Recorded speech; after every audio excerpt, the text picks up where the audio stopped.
Assalamualaikum warahmatullahi wabarakatuh. Perkenalkan, nama saya Nika Rulita Hoirunisa dengan NIM 415190101130. Pada video ini, saya akan menjawab satu persatu beberapa pertanyaan mengenai deep learning untuk memenuhi ujian akhir semester mata kuliah deep learning dengan dosen pengampu Pak Henry Noprisen.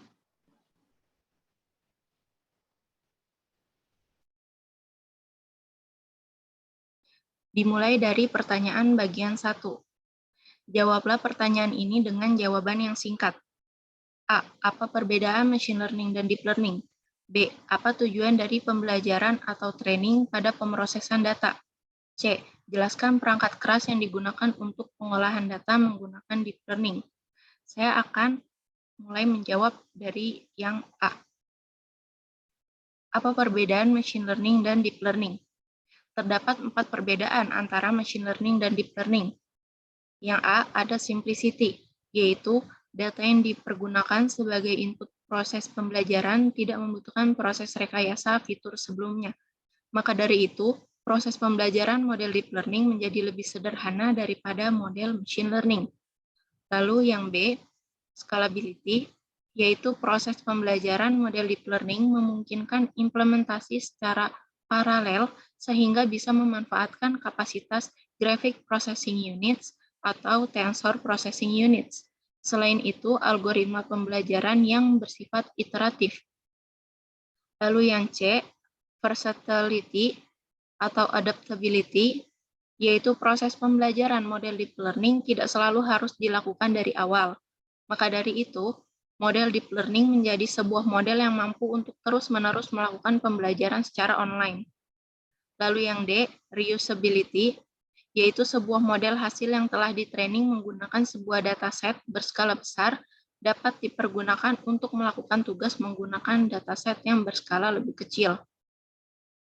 Selanjutnya, yang B, apa tujuan dari pembelajaran atau training pada pemrosesan data? Tujuan dari pembelajaran atau training adalah untuk meminimalkan error sehingga kinerja learning machine atau model diukur oleh square error. Selanjutnya yang C, jelaskan perangkat keras yang digunakan untuk pengolahan data menggunakan deep learning. Perangkat keras yang digunakan untuk pengolahan data menggunakan deep learning adalah Graphic Processing Unit atau Tensor Processing Unit. GPU atau TPU merupakan unit pemroses data di dalam perangkat keras komputer yang memungkinkan operasi matriks dilakukan dengan cepat.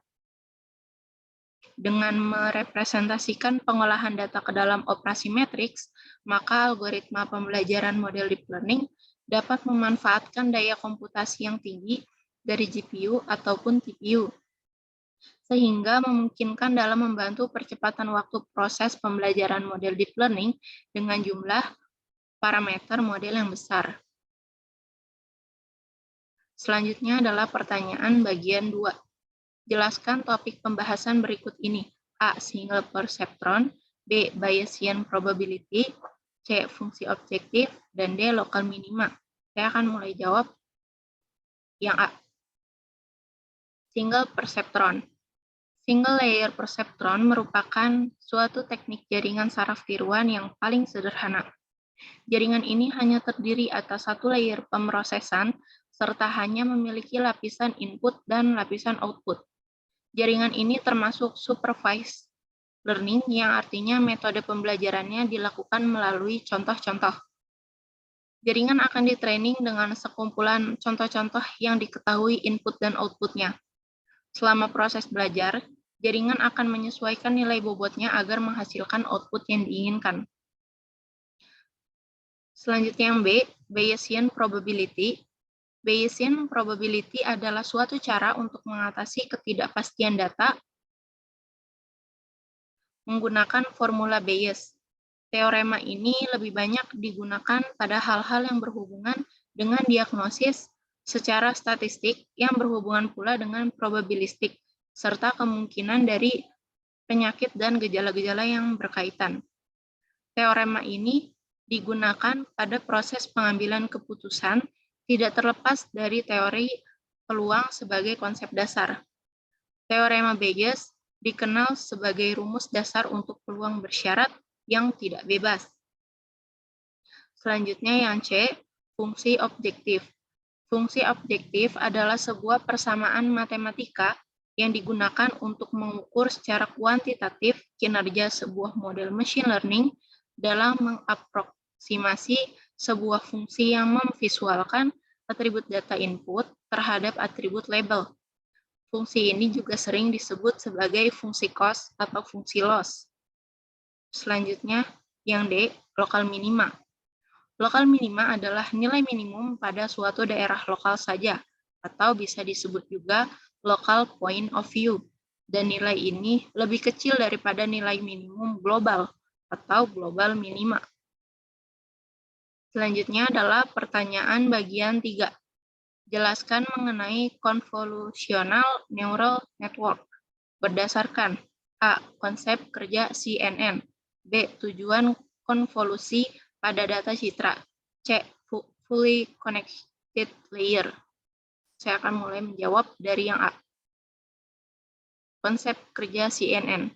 Secara garis besar, CNN memanfaatkan proses konvolusi dengan menggerakkan sebuah kernel konvolusi atau filter berukuran tertentu ke sebuah gambar. Komputer mendapatkan informasi representatif baru dari hasil perkalian bagian gambar tersebut dengan filter yang digunakan. Cara kerja CNN memiliki kesamaan pada multilayer perceptron atau MLP. Namun dalam CNN, setiap neuron dipresentasikan dalam bentuk 2 dimensi, tidak seperti MLP yang setiap neuron hanya berukuran 1 dimensi. Selanjutnya yang B, tujuan konvolusi pada data citra. Tujuan dilakukannya konvolusi pada data citra adalah untuk mengekstraksi fitur dari citra input. Konvolusi akan menghasilkan transformasi linear dari data input sesuai informasi spasial pada data. Bobot pada layer tersebut memspesifikasikan kernel konvolusi yang digunakan, sehingga kernel konvolusi dapat dilatih berdasarkan input pada CNN. Lalu yang terakhir adalah C, fully connected layer. Fully connected layer adalah layer yang biasanya digunakan dalam penerapan multilayer perceptron atau MLP, di mana semua neuron aktivitas pada lapisan sebelumnya terhubung semua dengan neuron di lapisan selanjutnya, seperti halnya lapisan saraf tiruan biasa. Setiap aktivitas dari lapisan sebelumnya perlu diubah menjadi data 1 dimensi sebelum dapat dihubungkan ke semua neuron di lapisan fully connected. Layer ini bertujuan untuk melakukan transformasi pada dimensi data agar data dapat diklasifikasikan secara linear. Berikut adalah jawaban mengenai deep learning. Terima kasih. Wassalamualaikum warahmatullahi wabarakatuh.